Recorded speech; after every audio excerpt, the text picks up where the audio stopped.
আসসালামু আলাইকুম রহমতুল্লাহ। প্রিয় সন্দীপবাসী, আশা করি সবাই ভালো আছেন আর সবাইকে রমাদান কারিমের শুভেচ্ছা। আপনাদের জন্য আরও একটি সুখবর নিয়ে আসলাম। আমি এখন গুপ্তছড়া ফেরিঘাটের অবস্থান করছি। আপনারা দেখছেন বিশাল একটি সুসংবাদ আমাদের জন্য। এটি পল্টন এসে গেছে, পল্টন স্থাপনের কাজ চলছে। আমি এখন পল্টনে উঠে আপনাদেরকে দেখাবো।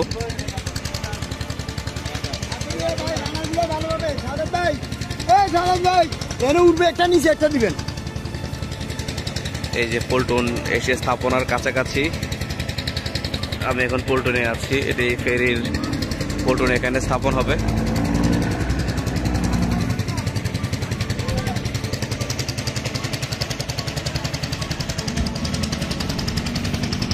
এটি আমাদের স্বপ্নের কাঙ্ক্ষিত ফেরির পল্টন। অলরেডি এটি শেষের পথে আছে। ফেরির কাজ দ্রুত